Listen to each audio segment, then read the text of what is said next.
watching the Scottish Football Zone with all the build-up and reactions.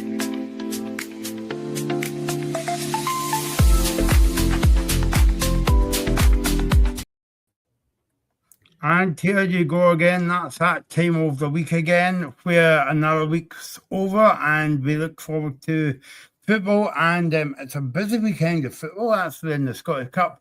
It all begins tonight at 8:15 at Airdrie against St Mirren, and it continues right the way through until, believe it or not, Sunday night at 7:30. What a weird time for a game, but hey ho, that's how TV works now. Get your comments coming in, and we will chew over the fat in terms of the Scottish Cup action this weekend. Joined by James Elliott. James needs no introduction to this. He's I would say he's an old hand, but I don't want to scare him off, so I'll just say he's a hand. No, I think you're right with the description old hand. I've been round the houses a few times, Michael, I can assure you. and that's as far as it goes. As I say in our business, James, the family of the show, so let's move on quickly. First of all, disappointed on Wednesday night how the Aberdeen Celtic game was off. By the way, I must say as well, the Aberdeen's game's off tomorrow night against Murrow. That will be arranged for, I think I saw the 18th of February, so a couple of weeks' time. But from a Celtic point of view, James, you must have been disappointed because obviously, Hearts got beat the previous night. Yeah, I mean, it was a great opportunity for both Celtic and Rangers, to sort of cut the gap. It was just unfortunate from a Celtic perspective that the game against Aberdeen got cancelled, and obviously Rangers managed to take advantage of the slip up by Hearts and the fact that Celtic weren't playing to get themselves into second place. But funnily enough, I was watching Martin O'Neill speaking earlier on this afternoon, and I don't know if I picked it up incorrectly, but he seemed to be suggesting that the game against Aberdeen is going to be played next Wednesday. No, it's March. Oh, right. Yeah, I think it's from memory, James. I need to check this one out. But it's the 4th of March. But no, Celtic's got a game next Wednesday. It's at home to Livingston. Right, I picked them up incorrectly then, because I just thought to myself, God, that's really quick, that they've managed to get that onto the card.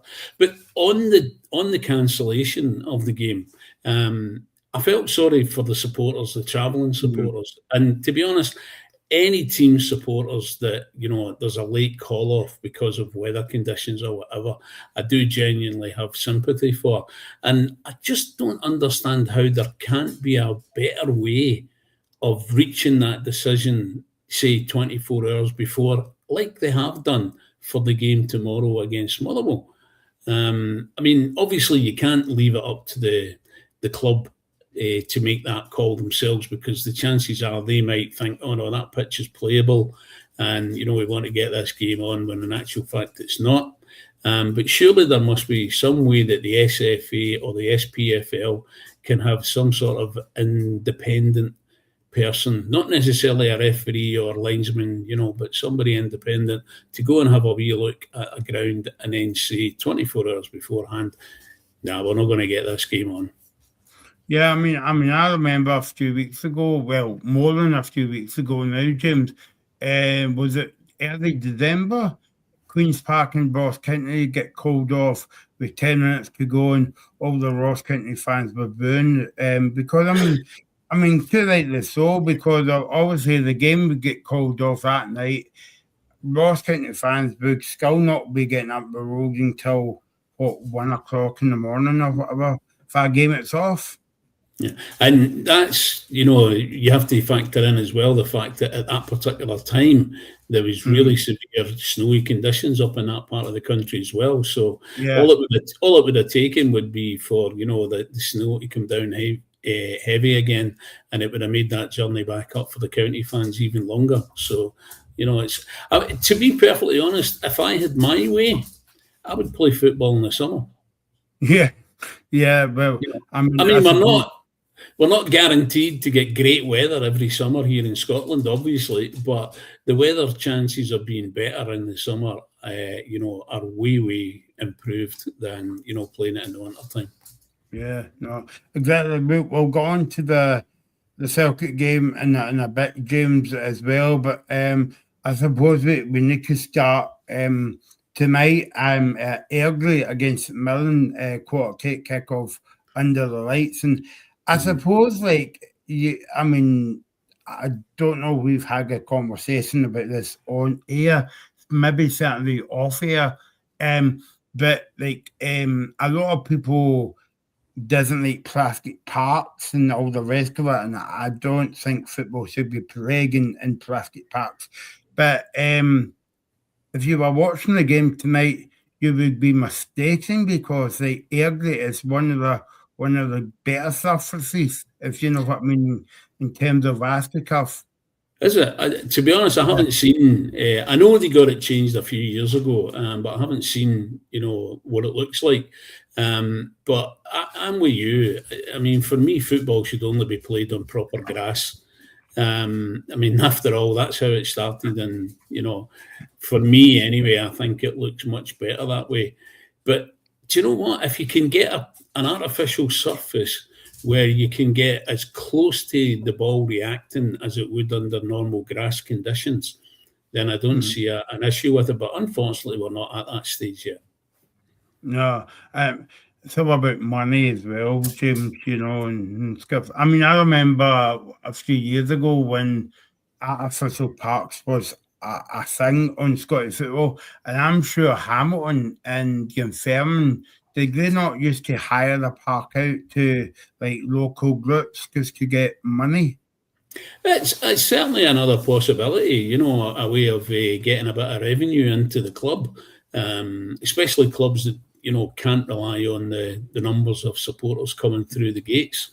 But at the end of the day, I've been around long enough to remember when it was all just played on proper pitches. In fact, I can remember playing football when I was a boy on what they used to call black ash pitches. There wasn't a blade of grass in sight, but that's... And you got your knee all bloody and... yeah. In fact, I'll tell you a very funny story. Well, it wasn't funny at the time, but looking back on it, it's funny. It was one of the first proper artificial surfaces in Scotland, and it was a Strathclyde Country Park. And at the time, I was playing for a junior, an amateur team in Baillieston, and we used to train out there in the winter time because you couldn't really train on the grass because of the weather. And I went in on a slide tackle and I skint my thigh from my knee up to my hip, right? But carried on playing because that's what you did in them days. And it wasn't until I was back in the dressing room and I was going to go home, I discovered I couldn't put my trousers on because I couldn't have anything against that raw wind. Yeah. And I was riding a motorcycle at the time, so I had to ride my motorcycle in the middle of winter in my shorts back home. I was still staying at my mum and dad's at the time, and when I got back, sitting there furiously beeping the motorcycle horn because I couldn't get off the bike. I was literally frozen into that sitting position. Some guy to cut you out. They'd come and pick me off the bike and carry me into the house and then sit me next to a Calor gas heater to thaw out. So yeah, I mean, tonight's game, James, I mean, it's going to be quite interesting because basically I put up at the top where all the shots come from, and maybe this one, but after watching Millen on Tuesday night dominating the game, and to be honest with you, James, if it wasn't for the Hearts goalkeeper, St Mirren would have won that 3 or 4. So I'm expecting St Mirren just to carry on to make the way that they left off on Tuesday. Yeah, I mean, the form book would also say, that you're going to have St Mirren, the Premier League team, winning it. But I love the Cup because it throws up those shocks, like Aberdeen a few seasons ago, potentially Celtic when they played Auchinleck Talbot a couple of weeks ago. I really, at the back of my mind, I thought, you know what, I could see that game getting, beaten. I could see Celtic getting beaten in that game. Fortunately, it didn't, but they didn't play very well. Do you know what I mean? And in some ways, they were a bit lucky to win it. So I think St Mirren will have a toughish game, but I would expect them to win it. I just think that they're going to be too strong for Airdrie. And as long as Airdrie kind of treat it as a one-off game, then they're going to be in with a chance because, let's be honest, their league form is not very good. I mean, all you could say about lower league teams like Airdrie and all that is this is the cup final tonight, James. Yeah, absolutely. And as I said, as long as they treat it like that, they're always in with a chance, And at the end of the day, all it takes is for the smaller team to score one goal better than the bigger team, and they're going to go through. And obviously, the further on in the competition they go, the more money they get. And then, that's all good for the clubs because they don't get that much finance as it is. So a run in a cup competition is always good for them. Have you been surprised, James? Because obviously they beat Celtic in the cup final, and you could say about Celtic, but at the end of the day, you still got to beat Celtic or Barcelona to win that cup. But in terms of like St Mirren, they've won the cup, but they fell off the roof, as it were. Up until Tuesday night getting taxed. I mean, why do you think that's? Because I mean, obviously, you would maybe get a lot of confidence winning the cup, but also beating one of the bigger teams in Scotland. And then after that, they've just kind of fell away. Why do you think that is? Do you think it's a mentality thing, or? That's the only thing I can put it down to, is that in the minds of some of the players, I won't say all of the players, but in the minds of some of the players, they might have thought, you know what, we've arrived. We've won the cup, we've arrived. We can take our foot off the gas a wee bit. Although I would like to think as a professional football player, you wouldn't do that, not until the end of the season. Once all the prizes are handed out, then you can say, oh, well, you know what, we've had a very good season. But I honestly thought when St Mirren beat Celtic in the cup final, League Cup final, I thought they were going to go on a great run because they would have got such a huge lift from it. And I was really surprised that, as you said, they fell off the roof somewhat. And until Tuesday night, I watched their game on Tuesday night as well. And I have to say, I was surprised that it only ended up, that one goal and a very, very late goal at that. Yeah, the Hearts goalkeeper. I know this is a bit daft, but we were doing the show on Tuesday night. But even though Hearts get beat, I would still give the man of the match to the Hearts goalkeeper. He was absolutely superb, and I think, I can't remember who it was, but I remember somebody said many years ago that a good goalkeeper is every bit as valuable as a good goal scorer in a football team. And that is absolutely true, especially in a league like we have this season that is really quite tight. Normally, as we know in Scotland, you would have Celtic and you would have Rangers. Usually they're the two teams vying for the top prizes and everybody else is playing catch-up. But the fact that Hearts have got off to such a great start and have maintained it throughout the season up until now has been really, really good. And of course, both Celtic and Rangers have, I don't know what they've been doing this season. Maybe they've been smoking some wacky backy, as they say. I don't really know. But both of those teams have certainly had some mad periods this season. Yeah, I mean, just going back to St Mirren as well. A couple of years ago, Tony Fitzpatrick said when they came into St Mirren, we'll get into the top 6 and we'll qualify for Europe. And obviously the rest of Scottish football is laughing at them to say, well, look at the size of St Mirren and, stuff like that. But as I've always said in the show, and you probably saw me saying it, James, when you're watching the show, I think St Mirren has been punching above their weight the last few seasons. Yeah. To be honest, out with Celtic and Rangers, most of the teams in the Scottish top flight do tend to punch above their weight. Not every season, but they all have a wee kind of spell when they're kind of like in the ascendancy. But then the problem is, of course, that when they have particular players that are really carrying those teams, that's when the likes of your Celtic, your Rangers, your teams in the Championship or whatever down in England swoop in, pick them up, take them away, and it all comes crashing down. And to be honest, if Hearts didn't have that Tony Bloom and they're helping them, I think that's what would have happened to them this season as well. At some point, late on in the summer transfer window or in this January transfer window, some of their better players would have been scooped up by bigger teams and it would all have come apart.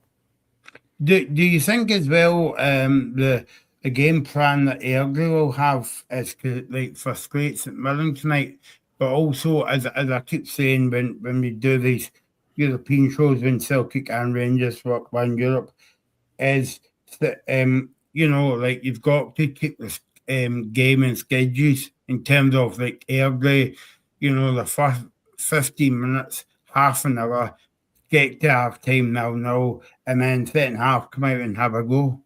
Yeah. I mean, the longer they can keep a reasonably decent low score, whether it's a 0-0 or a 1-0 against them, the better for them it is, because the longer the game goes on, they can then take that opportunity to possibly snatch it.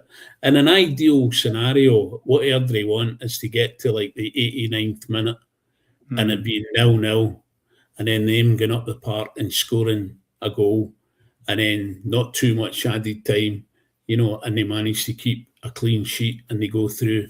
That's the ideal scenario for these little teams in that respect.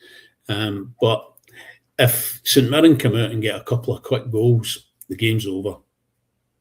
Do you think it will affect St Mirren in terms of only playing on Tuesday night to Friday? Because, I mean, you don't have, what's that? You don't have, I think, 1.5 days kind of preparing for the game. Well, they always say, don't they, that they would much rather play than train. And having played football in my younger days, I can relate to that. But I think it's more about the conditions and the pitch that they're going to play on. How will they handle playing on a plastic surface? If it's not something that they're used to playing on, it can be a leveler.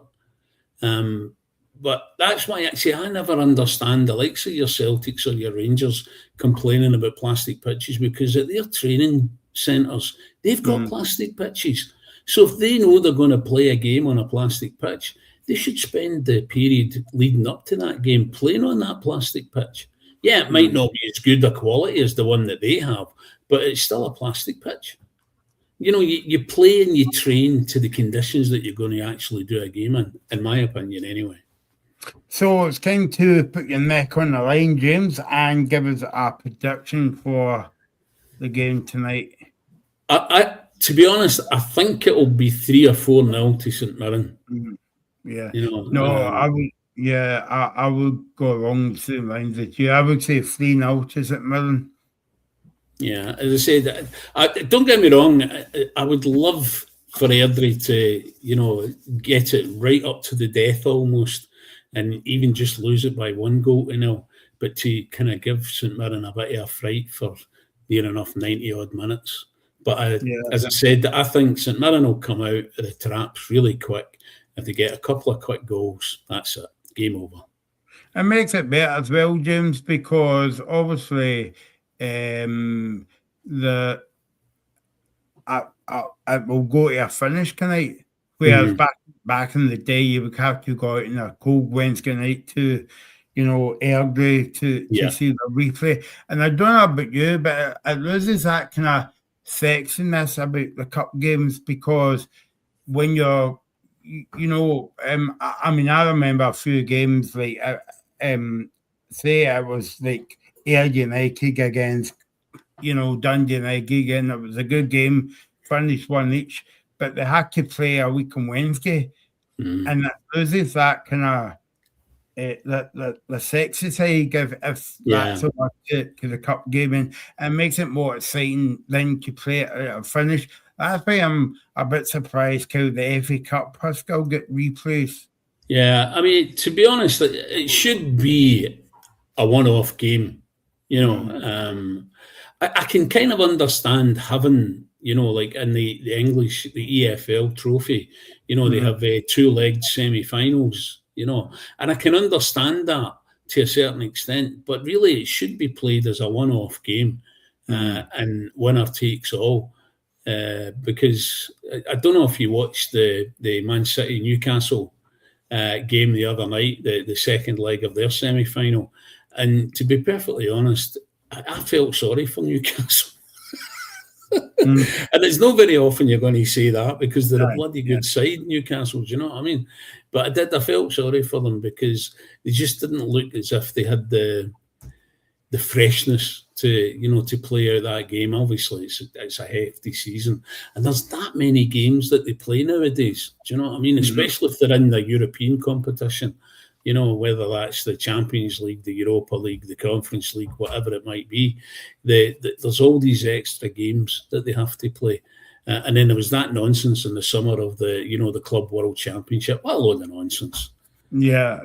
All about money, James. Absolutely. In fact, I heard this. You had this conversation with somebody. It was on your podcast, your new podcast. You were talking about it, and I think it was in relation to the rugby, which starts this weekend. And I think it was you that said something about a game last night. Was it? Yeah, it was the opening. I can't remember what game it was, but it was last night. Yeah. Yeah, and you would never ever have had the Six Nations played on a Thursday night. You would never have had it on a Friday night at one time either. So there you go. But as you say, it's all about money. Yeah, TB rules now, James. Yeah, absolutely. Absolutely. So, so that's the game, Airdrie against Mirren. We were going to talk about the Aberdeen Motherwell game, but if you've just come in, that game is now cancelled. It will be held on the 18th of February. It's because of a waterlogged pitch, and the Aberdeen Celtic game, as James was speaking about earlier on, that will be played on the 4th of March as well. And you've got to feel sorry for the supporters, Motherwell and Celtic fans going up there, and Aberdeen fans, because Aberdeen fans might come from Glasgow or they might come from East Kilbride. It doesn't have to be Aberdeen. And get ahead and up that way kind of thing. So, well, as I said to you earlier, Michael, I've got a very good friend, and he's an Aberdeen supporter, but he's from Ayrshire, and he was telling me that he had a mate who had flown up to Aberdeen for the game the other night, because he's an Aberdeen fan. Literally got to his hotel and turned round to come back down the road because the game had been called off while he was still in the air flying up to Aberdeen. Madness, absolute madness. And yet, this time round, they've managed to make a decision on the day before the game. So you won't have people travelling up, on the Saturday, to go up to Aberdeen for a game and then getting halfway up the road and discovering it's called off or whatever. Yeah, no, they don't listen to their customers sometimes. No. And the customers are fans as well, and because we could go down a bit of a rabbit hole with this one, James. But if you were going to the cinema, say, or whatever, and you weren't getting the full experience, you would be asking for your money back. Absolutely. The thing is, though, football supporters are a kind of captive audience. You know, the clubs kind of know that they're going to have people who will turn up come hell or high water. And really, as you said, you know, there should be some sort of better compensation in place for them. For me, it should be the day before a game, you do your checks. If it has to be called off, you call it off. You don't do it on the day of the game. Yeah, I mean, maybe I could argue the point that if it was, say, Packet Thistle against Celtic, right, you could maybe get away with calling off the day off the game. Michael, there's somebody at my door, so if you can excuse me a minute. There you go. There's Reagan coming on, and Reagan's in the dark, dancing in the dark, as I say, as well. So we'll just wait till Reagan gets his light on, and we will speak football to him. Reagan's goes back from Queen's Park, so we'll get a wee insight into the media conference from Reagan. Reagan, how are you? Not bad, Michael. How you doing? Yeah, I'm okay. No, I was just talking about the Airgrace at Millen game tonight. Reagan, what do you think the prediction will be in this one for you? I think I'm going to go 3-1 to St Mirren, Michael. 3-1. Me and James went 3-0 to St Mirren. So yeah, Airdrie against St Mirren. And if you haven't heard, Reagan, well, probably you have, Aberdeen Motherwell games off. Yeah, I heard that. I heard that about 2:30 when I was in Queen's Park. So someone mentioned it because they're actually going to the match tomorrow. So they're not going anymore. Yeah. So we'll just go on now to talk about the other game tomorrow night. It's at 5:30, another weird kick-off time, and a boycott. I hear at Celtic against Dundee. I don't know if you guys have any views on boycotts. We're going to talk about boycotts in a minute, but I knew name will be coming into Celtic tomorrow. I think Oxley and Chamberlain, James. I had a lot of admiration for him when he was a young player coming through. If he does eventually sign for Celtic, I think they'll get a tune out of him. But I would like to have seen him maybe playing there 10 years ago. And they couldn't have got him there 10 years ago, but, you know, in terms of his ability. But somebody said you may lose your, you know, physicality, but if you've got a good footballing brain, you never lose that. Yeah, no, one of, and I think Martin O'Neill's wanted him all along, James. Well, as I said to you earlier, I caught Martin O'Neill's press conference earlier on this afternoon, and certainly reading between the lines when he was being asked about Oxlade-Chamberlain, that came across, you know, that he really wants him to be there. So, you know, and again, at the end of the day, it's only till the end of the season at this moment in time. Maybe they'll put a clause in there, you know, that if he does particularly well, between now and the end of the season, they might give him another season, you know.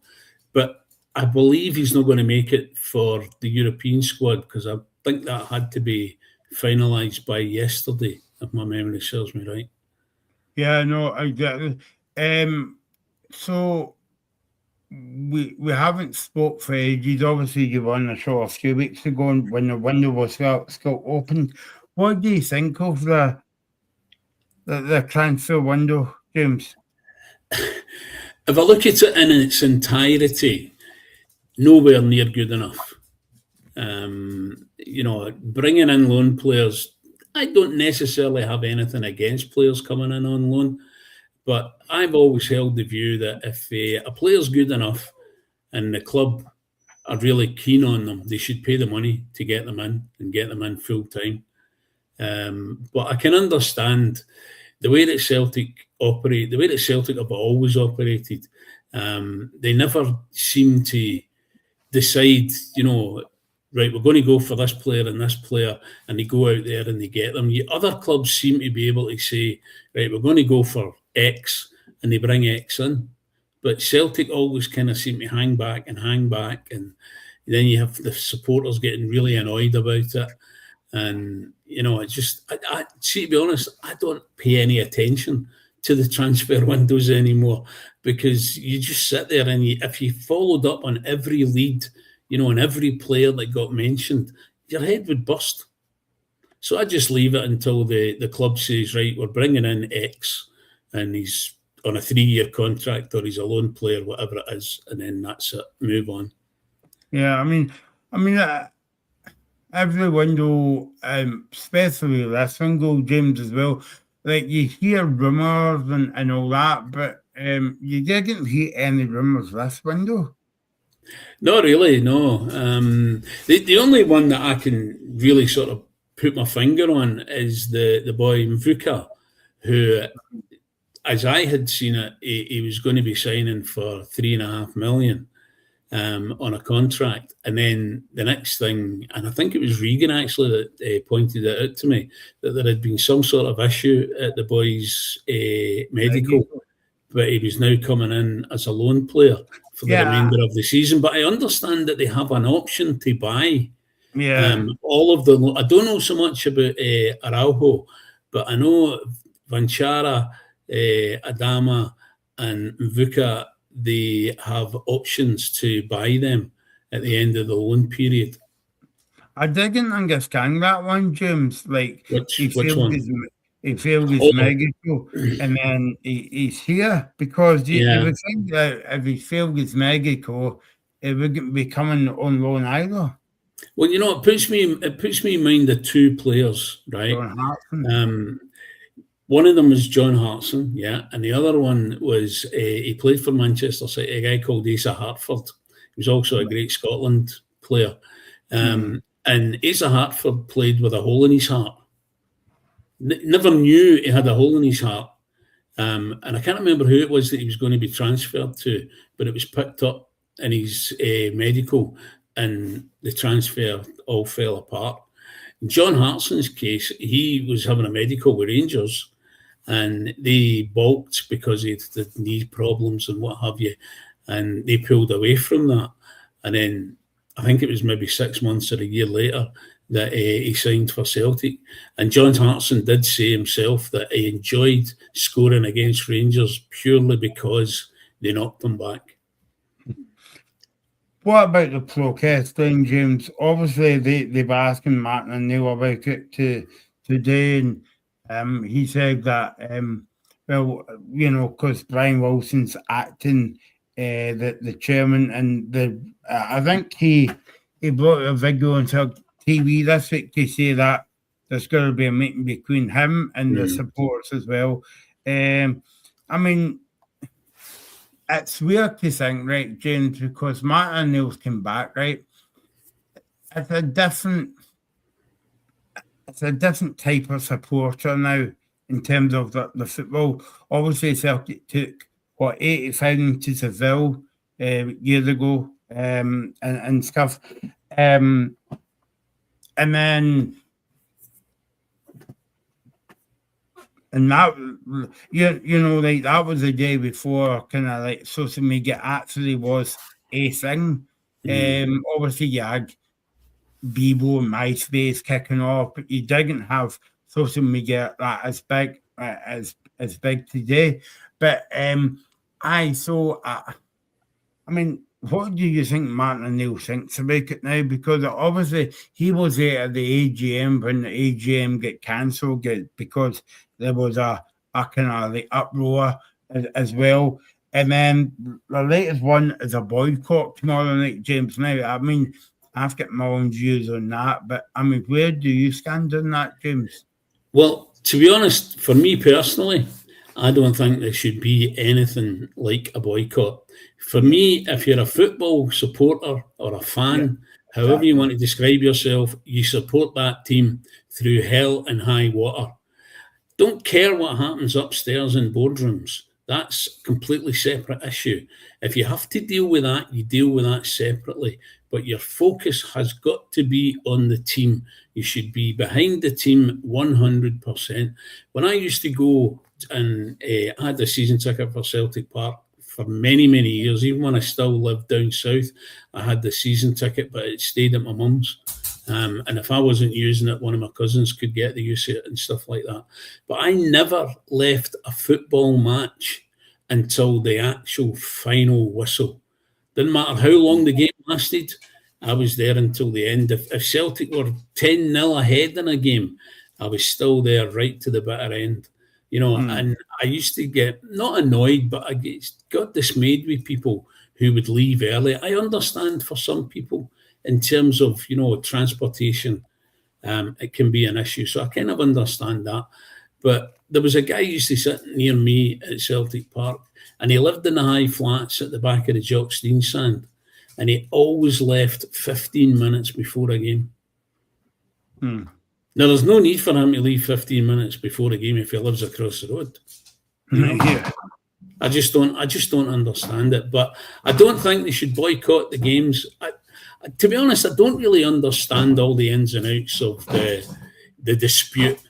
You know, I've read bits and pieces, and obviously on social media there's all sorts of vitriol going on about the Green Brigade, and I'm not going to get involved in a discussion about that because I don't really know all the ins and outs of it. But I'll just say, as I said before, they should support the team 100%, regardless of what's happening off field. It's the guys on the field that you should be supporting. Paul, we'll come back to your comment because we briefly spoke about your game being off tomorrow night, but we'll come back and talk about your point in a minute. But yeah, I mean, I totally agree with you, James, because obviously, you know, there's been banners about, you know, the board and individuals, and there's been banners outside the park about, you know, the banners I'm talking about. Yeah. A red line through it as well, and you know, but I mean, I wrote about this the other week, James, and I sent you my article about people's mental health as well, because it doesn't impact them as individuals, impacts their family. I mean, look at Peter Lawwell, right? Apparently he was getting kind of not death threats, but threats online. Yeah. But, I mean, what does that do to his wife or his children? Or, you know, people forget that. See, and that's all right. We love doing the show, and this is why you love coming on with me, because I'm a brilliant presenter and all that.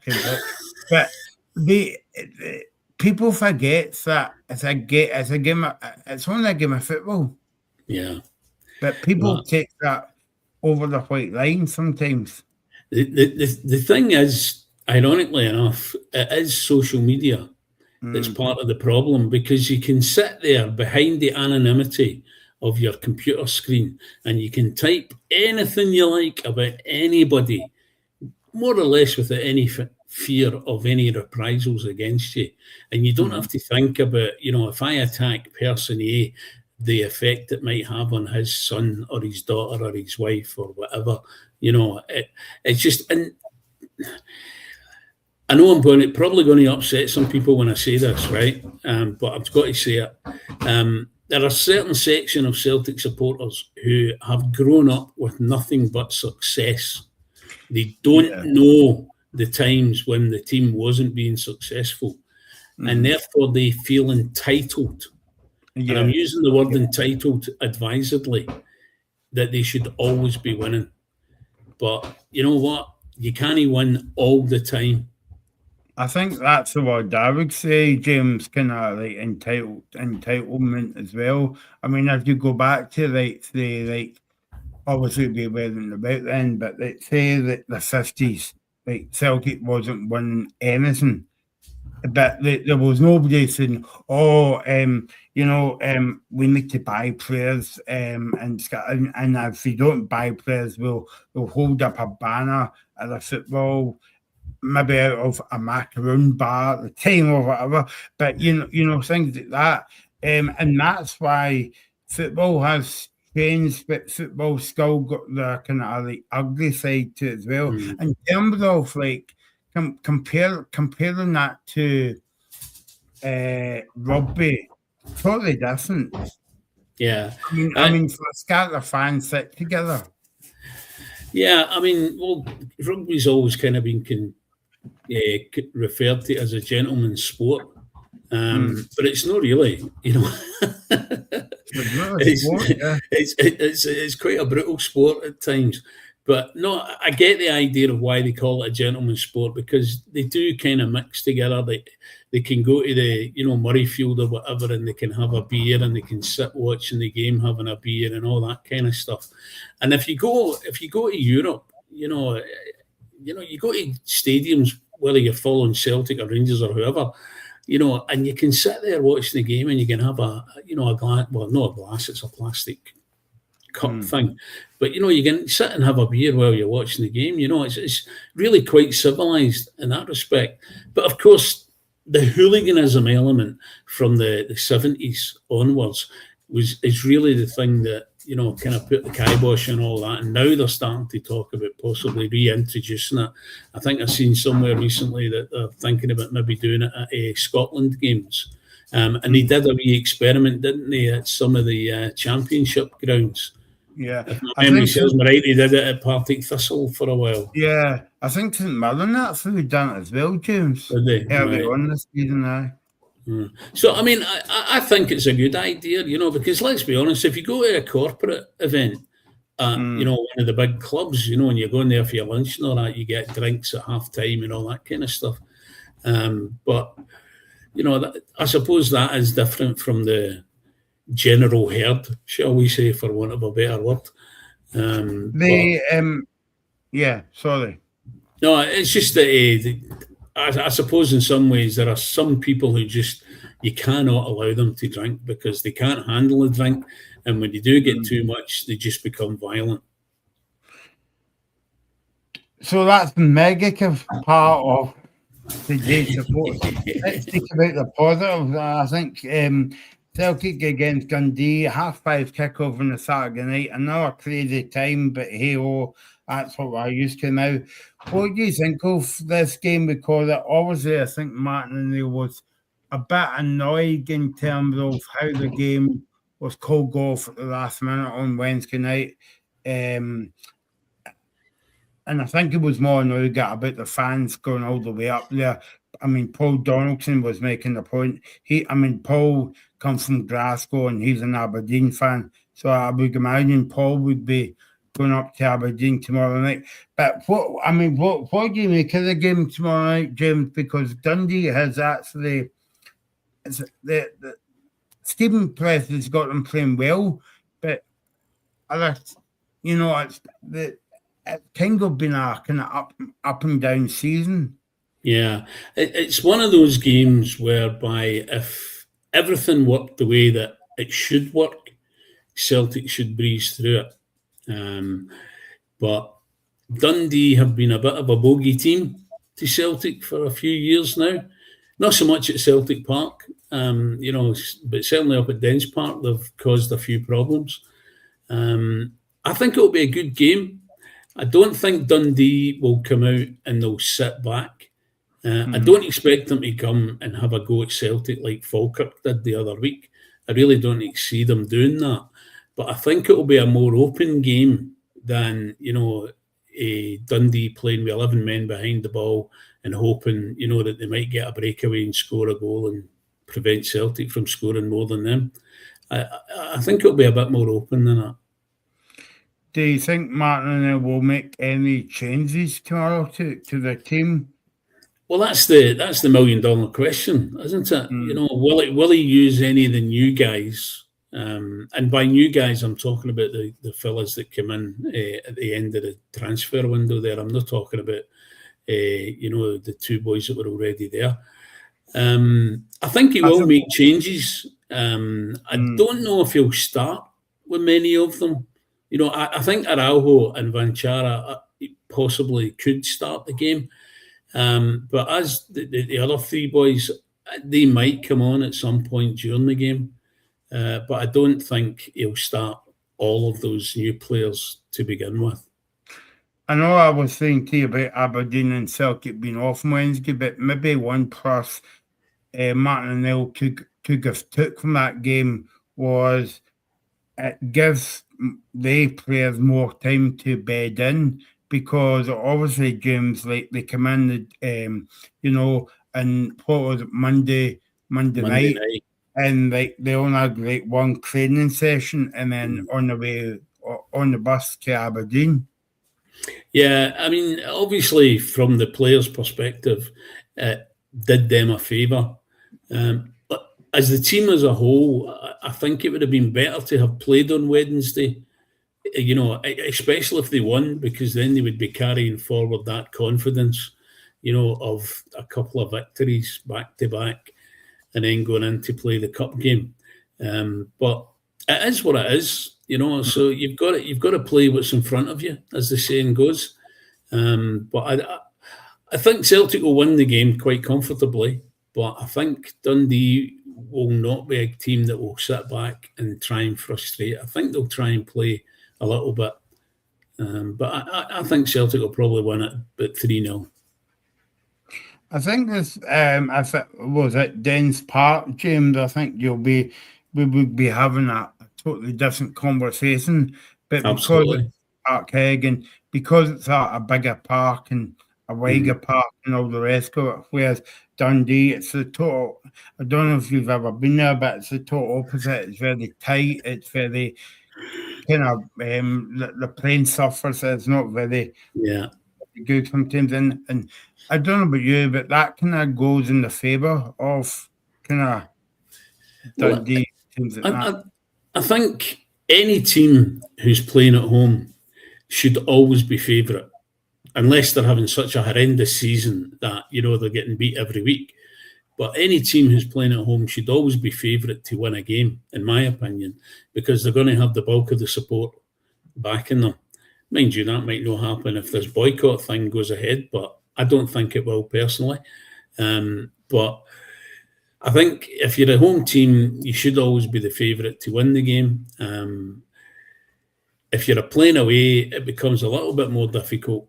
And there are certain teams and certain grounds that teams always kind of struggle a wee bit at, And as I said, for a few seasons now, Dundee has kind of been a wee bit of a bogey team for Celtic, especially when Tony Docherty was the man in charge up there. His teams always seemed to really raise the bar against Celtic, which made it a good game. At the end of the day, that's what we all want. Whether you support Dundee, Celtic, Rangers, Hearts, Hibs, whoever, you want a good game. I think Paul Donaldson might have something to say about the chat and the chat about this. Lyle Cameron, I don't know about you, James, but if I was a Dundee fan, I would be quite annoyed at him because obviously he went to Rangers. He's now on loan to Dundee. He's on loan to Aberdeen, isn't he? Cameron. Aberdeen, sorry, yeah. So I think he'll be quite annoyed because, Dundee would be quite annoyed because obviously he's away to Rangers and then 2 minutes later he's away to Aberdeen. Well, do you know what? I was kind of surprised when he got loaned out because under Russell Martin, he did seem to get quite a few games. And I always felt that he looked quite good.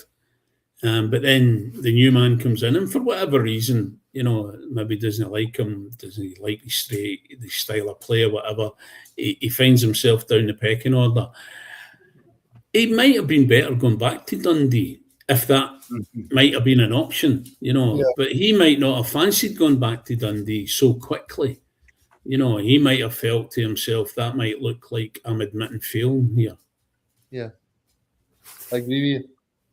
Reagan, yeah.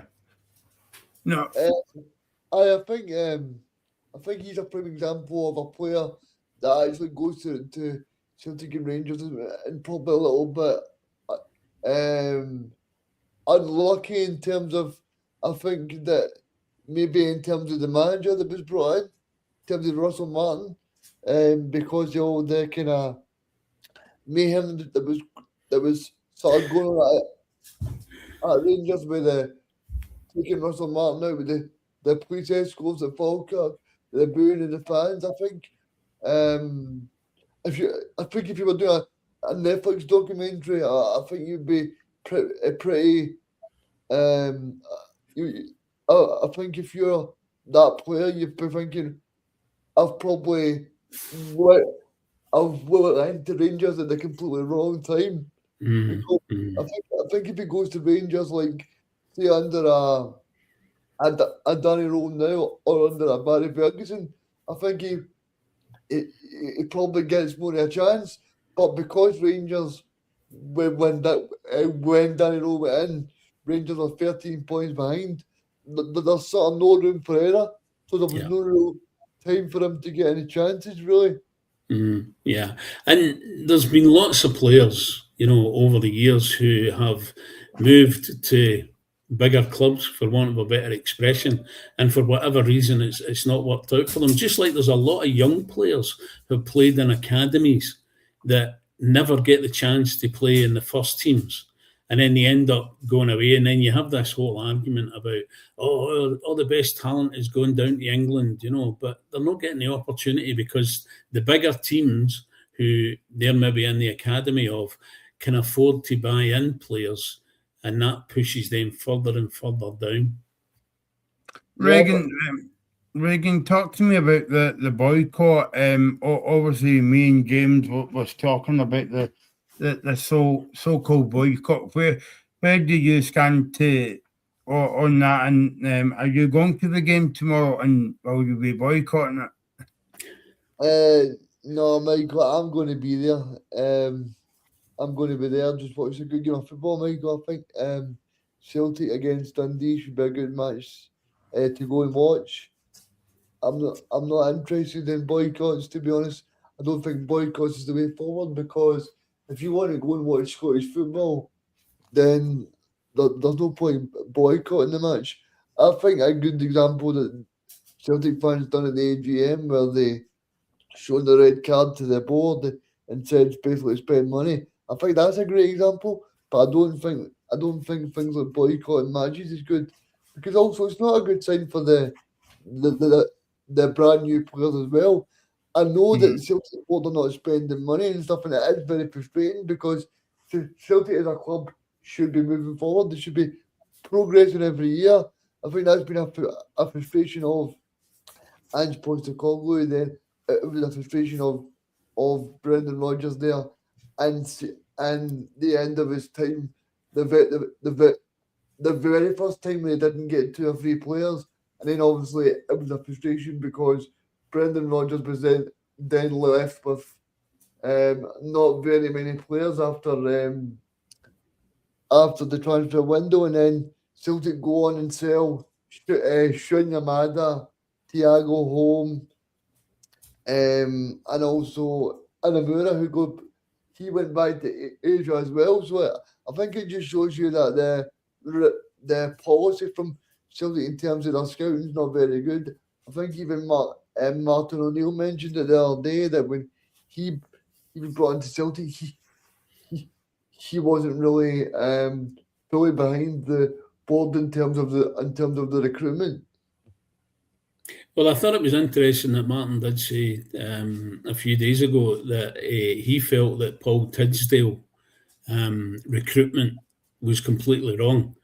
And he never obviously didn't name any names in terms of players, but he hinted that there were players that were brought into the club that don't deserve to be at Celtic, And I think it's interesting that Martin O'Neill, said that, because Paul Tidsdale always seemed to be, what was it he called himself? Was it the god of football or something like that?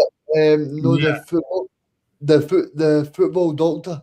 The football doctor, that was it. Aye, yeah, and do you know what? See, if I bumped into him in the street, I wouldn't recognise him.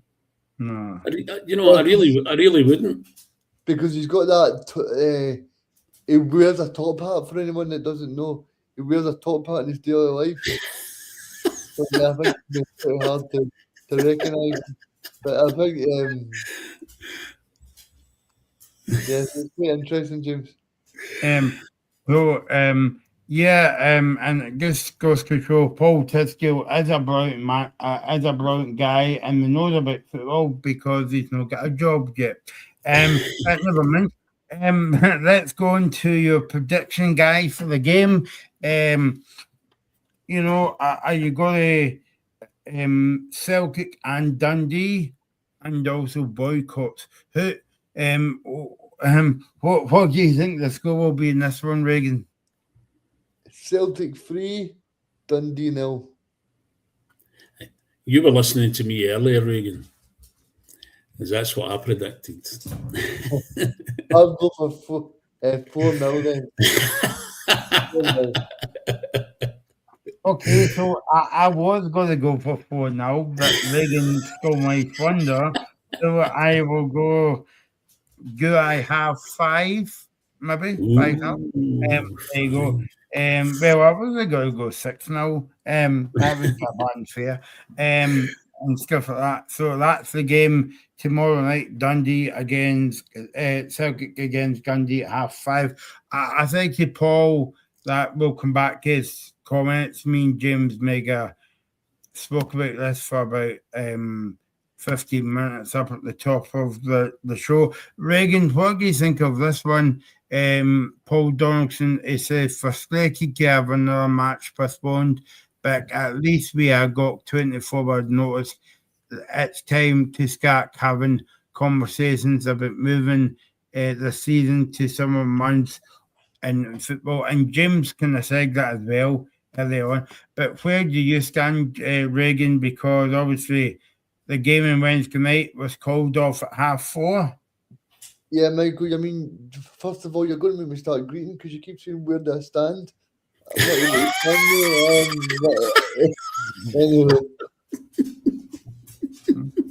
I'm standing in Mauritius. No, I think summer football is the kind of way forward because, as we know, Scottish football is it is played during the winter months and it is very cold. So I do agree with you and James, but I was told earlier that basically there was a person who told that basically that there should have been a pitch inspection in the morning at Aberdeen on Wednesday, but there was no referee to go up and do it during the day because some of the referees were working in their day jobs. Mm-hmm. Yeah, I think. Sorry, Jim. I was just going to say quickly. That's a lot of nonsense. That because surely the way that they do in the past is they phone in a local ref from Aberdeen to inspect the park. So I wouldn't imagine it could be any ref, right? Any junior ref or whatever. It doesn't have to be Premiership, professional refs to go and see it because I mean you can see it by your own eyes of the parks very, like playable. So I mean I would imagine like a pitch inspection. I don't know, James. 9 o'clock in the morning, I think that would be fair. Well, as I said to you at the top of the show, Michael, in my opinion, it should be the day before. And they should put in place, it doesn't necessarily have to be like a referee or a linesman or somebody like that, but they should have somebody that can go in and look at the state of the pitch and make the call.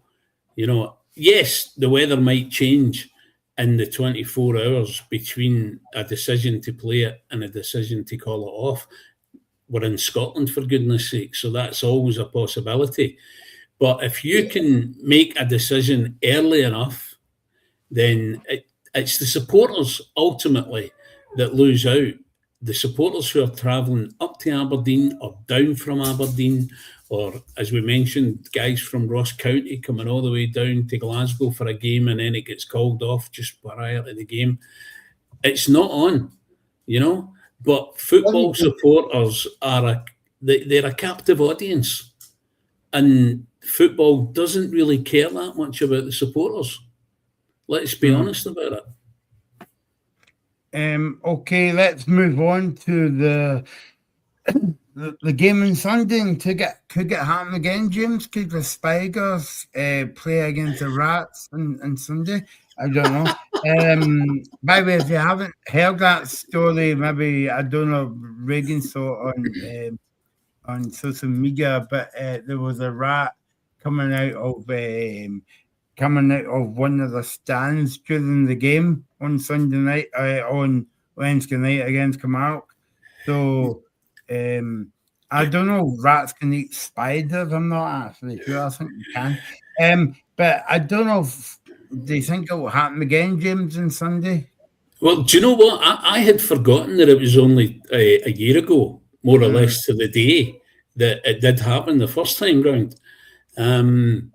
Again, it's the thing about the smaller team coming up against the bigger team. Usually it's when you're playing at the smaller team's home park that you can slip up. You wouldn't expect a big club like Rangers or Celtic or Hearts or whoever to fall at home to a much smaller team from a few divisions below them.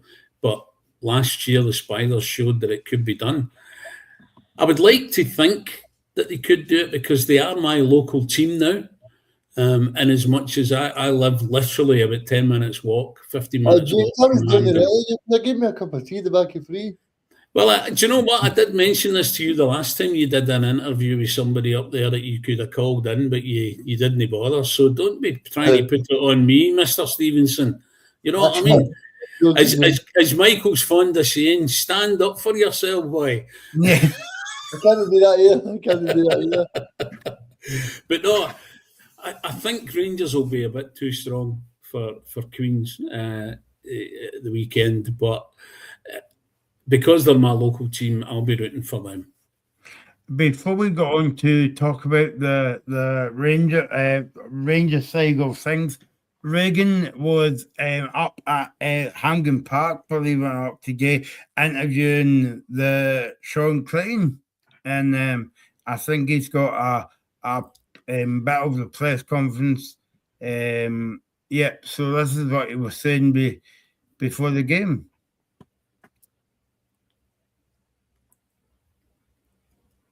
Didn't have much to say, did he? No, it was very quiet. No. There we go. It's a bonus, and again we need to try and go and enjoy the experience, and I'm sure we will. Again, the squad's kind of a wee bit depleted, to be honest. Obviously we've felt the kind of bumps and bruises of the kind of schedule that we've had over the last couple of weeks, but any guys that come in, they just need to be ready to go. Is it even harder to try and make my strike twice? The Rangers are very aware, obviously, of what happened last season. Does that make it harder to make this happen again?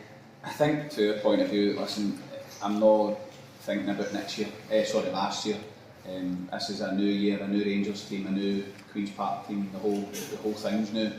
I know that people say you're out for revenge and all that. Rangers will look for revenge, etc. But we just need to treat it as a game, and that's the kind of approach that we've had.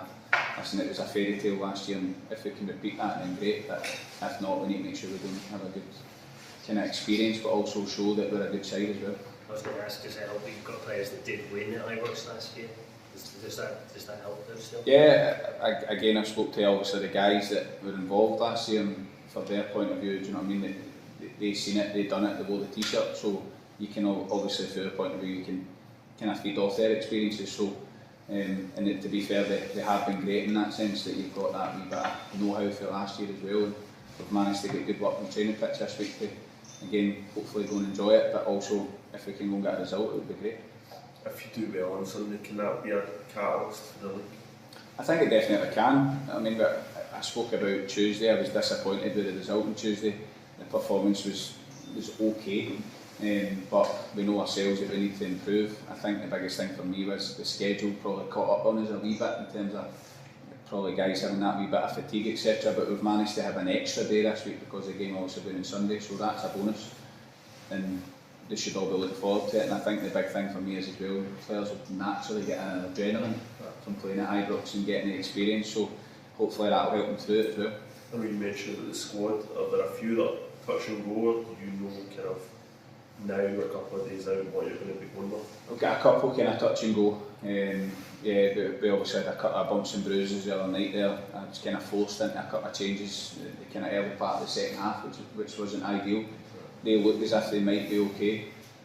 One or two might be not featuring because, again, as I said, the squad's been quite stretched. I know that we brought in the guys that the likes of Callum Smith and Toddy, etc. come in, but they can't play their cup tie. So it has really stretched the squad, and I maybe need to look at other avenues within within the club.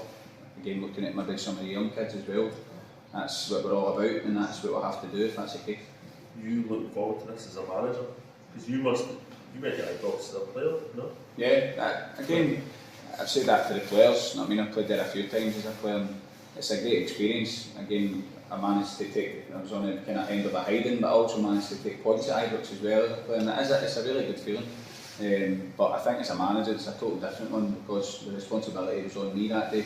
Now I've got the responsibility of a lot more people in there. So, but no, I'm really looking forward to it. Again, I want to be testing myself at the kind of biggest stage as well, and against a very good manager in Danny Rose. So I'm looking forward to it. Sean, I was going to ask you, see, in terms of a very young squad, do you think this will be a great experience for them? Yeah, definitely will. Again, we do have a young squad, and as you say, it will be a great experience for them, but also be a great experience for a lot of the senior ones as well, because they might have to, again, if they've not played at Ibrox, some of them might have not, but also the fact is that they'll need to help the young ones through that. So, no, they should all be looking forward to it, not just the young players. Have you got favourite Scottish Cup memories of playing? I'd probably say, to be fair, from my point of view, the first time I played Rangers in the Scottish Cup, and it was a way back when Rangers were actually in the third division, but we actually managed to go 1-0 up. I was at Elgin City at the time, and the big boy Jamie Duff scored an unbelievable goal, to be fair. And we went 0 up, and I've never seen a stadium going from so high to so low. Hopefully we could get and replicate that on Sunday, but no, it was an amazing experience, and I'm hoping obviously you get a full house. Do you know what I mean? That's what you want. That's, as a player, as a manager, that's what you want. I was at Ibrox on Wednesday night watching them against Kilmarnock, and again it was a really busy stadium, and the atmosphere, and obviously the songs before the game, etc. It's an exciting time as a player, but as a manager I feel the same way. And you saw on Wednesday night the crowds can also turn a little bit, if it isn't going all their own way, so I take it you'll be desperate to kind of make that happen.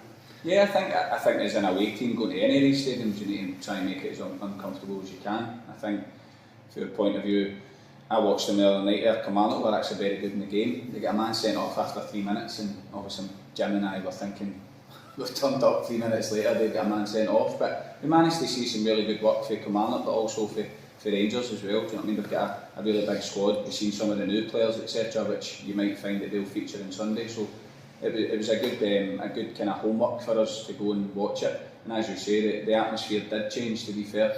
And again, we need to try and spoil that as much as we can. That's going to be important.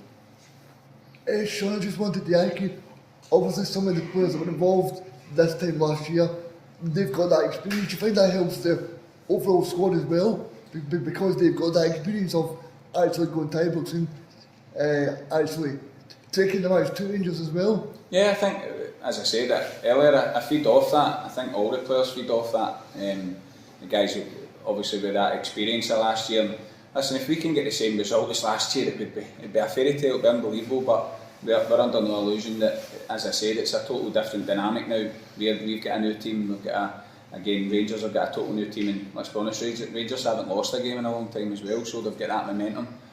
So no, listen, as I said, I think from your point of view, we're going to get our best shot. We're certainly not going there to kind of use that old phrase to try and park the bus, but sometimes you'll have to, and that's just natural.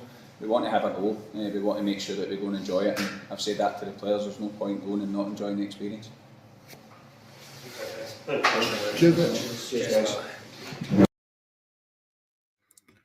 There you go. That was Sean Clayton talking to Regan and the media today. And Regan, I'm so glad that I'm not the only person that uses that phrase, park the bus. Yeah, I mean, because I think we've done this show with you for many years, Michael, and that's one phrase that you've used quite a lot.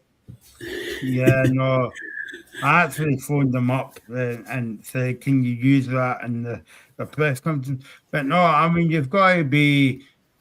Obviously, they'll be up against it, Reagan, but you've got to be confident about going to Ibrox, especially the last time they beat Rangers only last season. Yeah, I totally understand what you're saying, Michael, but just for a bit of context here, Queen's Park just sold their best player to St Johnstone last week, but they've also got about maybe 4 or 5 injuries, and they're also the striker they just signed from Raith Rovers is ineligible for the match because he played for Raith Rovers in the last round of the cup. So Queen's Park are pretty stretched. So it's a bit of a shame, to be honest with you. But I think they're. I asked them the question as well about Seb because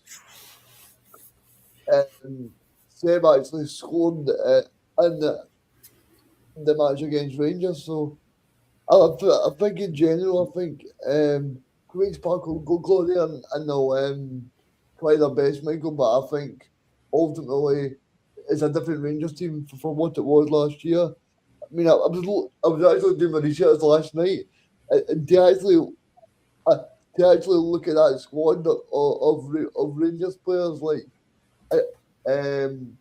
Agamani, Tavernier, so many good players, and the fact that they weren't able to beat Queen's Park just is a credit to Queen's Park and a credit to obviously it was your pal Davidson that was the manager at the point, Michael. Yep. Skill never got manager of the year, but hey ho. James, what about you? What do you think ahead of the game? Well, as I said earlier, because they're my local team now, I would want them to win.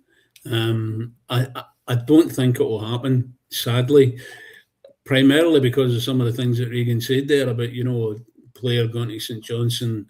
And for me, the nonsense of the guy that they've signed from Raith Rovers being ineligible because he played in an earlier game in the competition. Same thing would have happened to Stephen Welsh. Had the Aberdeen game gone ahead tomorrow, he's back at Motherwell, but he played against Auchinleck Talbot, so he would have been ineligible as well. Personally, I don't think that should deter a player from being able to play, because let's be honest, players are going to move, and if they move to a team that's still in the the League Cup, the Scottish Cup, whatever, they should be allowed to play it. Yeah, I also think it was a bit of a bad taste by Celtic, because Celtic knew that more than likely Stephen Welsh was going to go back, and for Celtic to then play. Well, they knew what they were doing, Reagan. Absolutely, 100%. They knew what they were doing. But I still think it's bad for a boyhood Celtic fan who's offered a lot to the club, and then to play him in that match. And I don't actually mind that if Celtic went and said, right, well, it's because we're playing you because you're third choice player, but Dane Murray was playing the last 2 matches when Mills was sitting on the bench. So yeah, I think if I'm Stephen Welsh and I'm Stephen Welsh's family, I think I'm absolutely raging at Celtic, to be honest with you.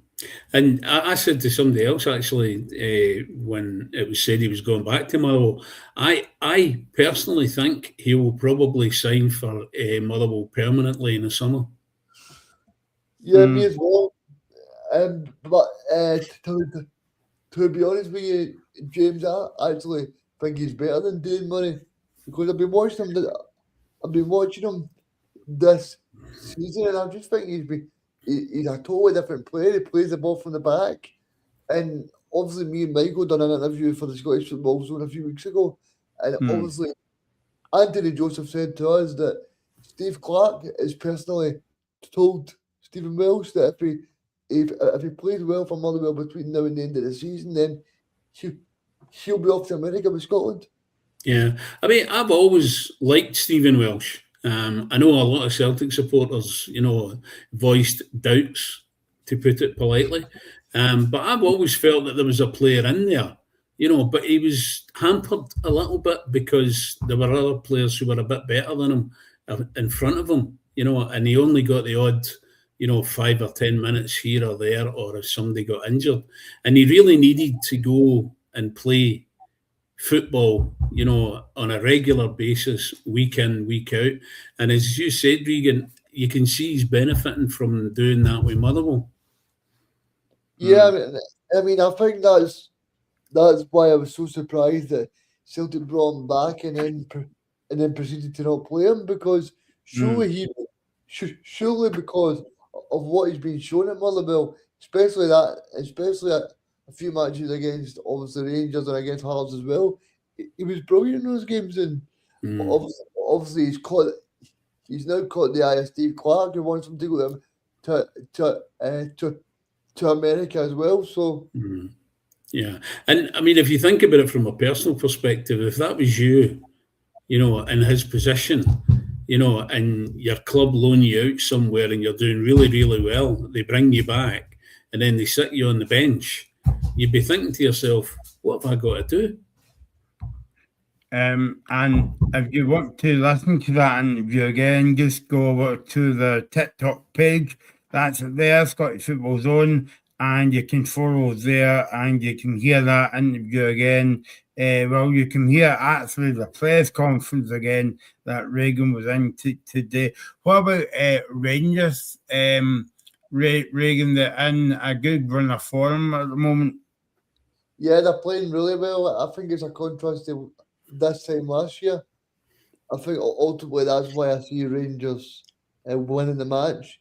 But I think Rangers are doing well at the moment. I think that they're on a bit of a roll, to put it that way. But I think in terms of what actually Danny Rowe's done, he's actually done really well, because I think Rangers were 13 points behind when Danny Rowe basically, when he entered the building at Rangers. So fair play to him. I mean, Rangers have done really well. But I think, like you said there, Michael, I think that ultimately Rangers for me will be too strong. So what's your prediction for this one, guys? Rangers and Queen's Park. Maybe that's a 2:00 kickoff on Sunday. And before we get your guys' predictions, it wasn't Danny Rowe. It was doing the press conference. It was Stephen Smith today. Because I don't know about you guys, but I saw a video of Danny Rowe on our social media platform during the week at Edinburgh Airport on Thursday. So I thought that was a bit weird going out to. No, he was away for a holiday, Mike. He was away for a holiday. A 2-day holiday going back to Govan for the game on Sunday at Queen's Park. But Stephen Smith was actually speaking yesterday about the game. He says we need to be ready for the game on Sunday, because we know what happened the last time that they came to Ibrox. So your prediction for the game on Sunday, James? My heart says another 1-0 to Queen's Park, but my head says 3-0 to Rangers. I'm going to go Rangers 2, Queen's Park 1. Regan, you must be psychic, right? Because I was going to go for 2-1 as well. Have you got on the same jump as me, by the way, just in case you're No. Right, okay, that's good. No, it's just because you're copying everything I'm saying on the show. Right, so okay, 3-1 Rangers. Yep, that's fair enough. Michael, I just wanted to add as well, there's 2 other interviews that will be up around about 7:30 tonight. And that is the Queen's Park number 1 who saved the penalty against James Tavernier last year. He spoke to me for about a good 5 to 10 minutes. So I'll put that up on TikTok later. And also Michael Shields, who's a product of the Rangers Academy. But he plays for Queen's Park at the moment, and he was actually telling me that his family is full of Celtic supporters.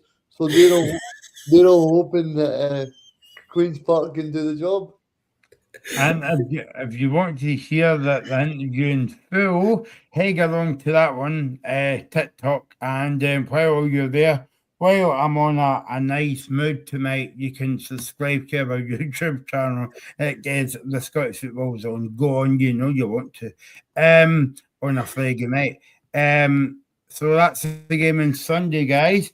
Let's speak about another weird kickoff time on Sunday night, 7:30. It's a derby. It's Skinner's against Falkirk, Regan. Yeah, that'll be a cracker. It's the Jamie Swinney derby because obviously he left Stenhousemuir, the Falkirk chief exec. I know he moved from Stenhousemuir to Falkirk, and what a move that's been from because Falkirk's been transformed the last couple of years. James, have something on Friday and Sunday night? Well, the Stenhousemuir players will have the greater incentive because for every goal they score, they plant a tree. And that's across all of their teams. So the kids, the women's, the men's teams. Across all of their teams, every time they score a goal, they get a tree planted. So they'll have a great incentive to score as many goals as possible. Is that a joke? No, that's true. That's genuine. Are they trying to branch out, James? Oh, I nearly broke my ribs there laughing, Michael. No, honestly, that is true. That they've done some sort of tie-up with one of these ecology charities to plant trees. I think it was last year the kids teams planted 1,000 trees. So I've never heard of that one, James. That's new. No, I just came across it. Was it yesterday or Wednesday? Either yesterday or Wednesday, I came across it. And I didn't know I was going to be on here for this to happen tonight. You know, it's just one of those little things that kind of sticks in your mind. Well, there you go, Regan. We like exclusive news on the show. There you go. You've heard it from James from the Beach Golf Garden. That they like to plant trees. So I'm not keeping up on Skinner's this season at all, Regan. But I think it will be a difficult game because Falkirk's a good team, but I'm not sure of the playing surface at Skinner's, so it might be a bit of a different surface. Yeah, sorry, Michael. I'm just trying to look up on Google about this tree plant. I think it'll be. Are you pulling up trees?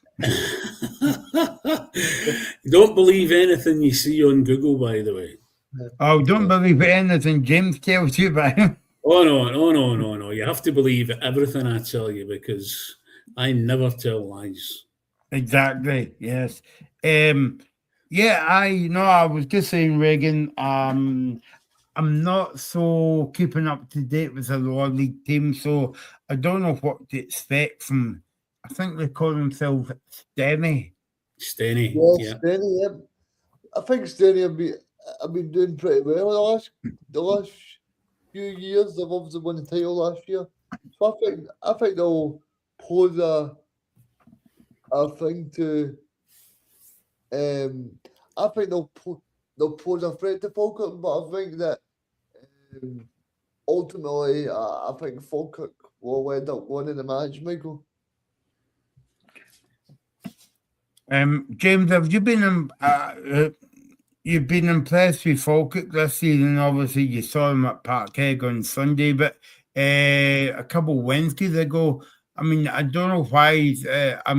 Celtic done well to grind that victory out, but Falkirk were the better team. Oh, definitely. Falkirk have been great this season. They really have. And in fact, as I mentioned to you earlier, I've got a friend who's an Aberdeen supporter, and he's been banging on that they should get John McGlynn up to Aberdeen as the manager, because in his opinion, he's the perfect fit for them. But he's done a great job, John McGlynn. And it's the fact that they go out and they play football. Doesn't matter who they're up against. They go out and they play football. And to me, that's how it should be. Every game should be like that. Both teams going for it. Yes, you're maybe going to get a right hiding at times, but you're going to entertain the audience. And it's meant to be an entertainment. So, James, sorry to interrupt me, but I'm looking up the three-point thing here on Google, and I can actually see nothing here. I told you, just because it's not on Google doesn't mean it's not true. Yeah. That's a good point that you've made. Social media and the internet is not the most reliable source of information. Well, it is people who are in the know. Have you heard that? Rangers. Have you heard that through the grapevine? Aye. Actually, I saw it on STV Sports News. Oh. If it's wrong information, you can blame STV. That's only in political matters. In sporting matters, are usually pretty good. I think we need to get out this hole here as well. But have you been, James? I mean, I want to get your view on obviously, that we were talking about Celtic and maybe Rangers and all the other teams in the Premiership. Are you not surprised how they never took a punt on a Falkirk player in terms of, like, I'll give you an example. At Celtic, Calvin Miller. Well, Calvin Miller was at Celtic as a youngster, and he was allowed to go. And if my memory serves me right, they didn't think that physically he was going to mature enough to make the Celtic team. Mm-hmm. I can't understand it. I think I know why Michael's brought that one up, because I read yesterday that Celtic obviously pulled out a last-minute deal for Calvin Miller on Monday night. Did you? Right, okay. Did they? I never knew that. Yeah. I didn't know that either. Yeah, it was on Sky Sports News yesterday. All right. That's STV's got a mention and Sky's got a mention. What else can I mention on the show? Please. Not that. Huh? Please. Please, yeah. Please, yeah. Do you know who I think Celtic might have maybe took a punt on? Is the boy who's on loan for Dunfermline to Falkirk, the centre forward. Is it Barney Stewart? Or Barry Stewart? That's a boy Scotty got at University Football. Reagan was at Edinburgh. He's a good player, isn't he? He's a good player, yeah. He's got a lot of goals in the championship. Because was there not, I might be wrong, you could probably correct me on this, but I think I saw something prior to Christmas that Falkirk were getting worried that he might have to go back to Dunfermline in January. And they were obviously worried about losing, the kind of goal scorer that they had. But then I don't know if they came to another agreement with Dunfermline to extend the loan or whatever the case may have been. But he has been a revelation, in my opinion. I didn't realise that he'd come through from, playing football for Edinburgh University or anything like that. Yeah, I think it was Edinburgh. It wasn't Edinburgh University games. It was, I think it was Heriot Watt. Right. Well, the university anyway. So, but he's a terrific goal scorer. He's very instinctive. That's the thing that I like about him. He's very instinctive, and he seems to know where to be at the right time. What's your predictions for this one, James? Stenhousemuir against Falkirk. Well, if Stenhousemuir load Falkirk goal with trees. I'll go for a win for Steny. But I don't think they'll do that. I think the SFA might have something to say about that. So I'm going to go for 3-0 Falkirk. I'm going to go 3-1 to Falkirk. I think Falkirk would pick up. I can't think of the word, but they'll come out the game with miles or shoots. That didn't work, that Joe, because I wanted to. But yeah, you know what I mean. Kind of like what's the saying, James? Like Shoots of recovery. Shoots of recovery. Yeah. Well, not exactly like that, but like okay. Move on. He doesn't want to bow to your superior intellect there, Regan. You see, that's why he said it's not really that. And welcome to Sunday's Scottish Football Zone. So I 4-0 to Falkirk on this one. Help me. Okay, let's go to another game in the Scottish Cup, and it's Neil Lennon's at home against Kelty Hearts tomorrow. Of course, confirming beat Hibs in the previous round, Regan, but do you think this will be a straightforward win for the Pars tomorrow? To be honest with you, I think it will be. I think it'll be a straightforward. I was about to say 3 points there. I think it'll be might give them 3 points as well. I think it'll be a straightforward one for the Pars to get through to the quarterfinals. But also, I think it would be great, right? I'm not saying to the SFA would be a great idea, right? But I think it would be a good idea if, like, for instance, for the next round, if we could just draw Partick Thistle and Dunfermline, because then you've got a championship team in the semi-final. That'd be brilliant, and then you never know, you know. In case you haven't known, James, Regan's got a soft spot for Partick Thistle, but also maybe a soft spot for the Spiders as well. I'm not actually sure. No, I've got a soft spot for championship football, Michael. You know why that is? Because it doesn't get enough attention. I'm not really going about soft spots in this show anyway. James, Neil Lennon's did well. I mean, you've got to say that he's did well under the circumstances, because he lost his mum and dad within like a few months of each other, and then he came back and beat Hibs. Well, he didn't beat Hibs. His team beat Hibs. Well, yeah. You know, but I get what you're trying to say, Michael. I get what you're trying to say. Yeah, do you know what? That was the surprising result of the last round for me, Dunfermline beating Hibs.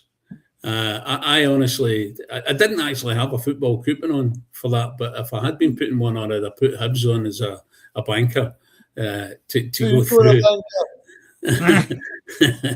Well, I'm talking about the banker on my top left here. But, I don't really know that much about Kelty Hearts, so I can't really comment on them as a football team. But I think Dunfermline will definitely win that game. Okay. Can we edit the show? No, it's live. We can't. So I don't know about you, Regan, but I will go for 3 points and a win for Dunfermline. I will go 4-0. 3 points? You're doing the same thing as me. I'll go for 4 points and a win for Dunfermline, just to be different. Oh, who's that calling us gentlemen? He obviously doesn't know us. It's my bank manager. This is a show for bankers. Yeah. Welcome. Welcome one and all. Regan, what about you? I think I'll go 2-0 to the Pars. 2-0. 2-0 to the Pars. Let's move on to the next two games. Dundee United against Spartans. James. Are they no for Greece, Spartans? Should they be playing in the Scottish Cup? Well, as Jim Goodwin said, actually, was it yesterday in an interview, that he knows better than most what it is to suffer at the hands of lower opposition in cup games. But I think this time Dundee United will win, and I think they'll win very comfortably. 3-0 to Dundee United. Well, Right. see, to be honest with you, I mean, I do my research on these lower league teams in Spartans and East Kilbride. I mean, Spartans are playing really well now. I don't know if you guys know as well, but they also signed Partick Thistle legend Stevie Lawless as well. So I don't know. There might be a wee shock in the cards there. I don't know. Is that your shock of the weekend, Reagan? Yes, I'm going to go for it. I'm going to go Dundee United 1, Spartans 1, and Spartans to win on penalties. Ooh, as Frank McAvenny would say, shocker! And then let's go for the last one. Reagan will be dead excited to give it this one because it's Elgin City against Partick Thistle. Yeah, I'm looking forward to it, Michael. I mean, in terms of this game, I think Elgin, I think they beat actually Spartans last week. So I think obviously Elgin are playing pretty well at the moment. I think I'm obviously thinking, I'm hoping obviously the shocks happen, Michael, but I think Partick Thistle will be too strong. I actually watched that St Johnson Partick Thistle game last week. I don't know if you guys seen it, but Yeah. I thought Partick Thistle played brilliantly well, and I felt like, to be honest with you, I felt like they totally were worthy of their point in the end, just because of that solo run by Tony Watt to set up the first real chance for Partick Thistle. But I mean, you've also got to say, Michael, what a job has been done by Mark Wilson and Alec Ray. I know that Gordon Dale likes to take the mickey at him and stuff like that and say that he managed Brecon and stuff like that. But what a job he's doing at Partick Thistle. I'm going to put my neck on the line and say that they might avoid the playoffs and they'll just come up automatically. Because, I mean, they've been in the playoffs for the best part of 3 seasons, James, and still not came up. Yeah, it's one of those strange things about the Championship, isn't it? You know, that teams do very, very well. Sometimes for the first part of the season, they're kind of like the informed team, so to speak. And then everything seems to go wrong and they end up slipping into that playoff. And then, of course, it's anybody's game when it comes to the playoff. I mean, a couple of years ago when they played Ross County and Ross County managed to retain their Premiership status, I thought Partick Thistle were very unlucky that day. James, don't mention it. I mean, Partick Thistle fans will be having a heart attack today. Listen, I had the heart attack watching it, never mind thinking about it, because a bit like yourself, Regan, I have a bit of a soft spot for Partick Thistle. In fact, any of the Glasgow teams, with the exception of the team on the west side of the city. But, you know, we won't mention any names. You know, I think it's too late for that, James. I think I think the boys bust. But when Clyde were a Glasgow team, you know, I had a soft spot for them, and Clyde Bank back in the day as well. I'm mentioning some names that you guys probably won't recognise there, you know. Maybe Hill. I worked with her brother, Billy. Okay, I think that's a good way to end the show tonight as well. So thanks for watching, and thanks to all your comments. Thanks to James, and thanks to the Cree Hugger, Reagan, and we'll be back on Sunday to look at all the games. And we've got a busy week next week in the league as well, so join us for that one. Thanks for watching, and we will see you soon. You're watching the Scottish Football Zone with all the build-up and reactions.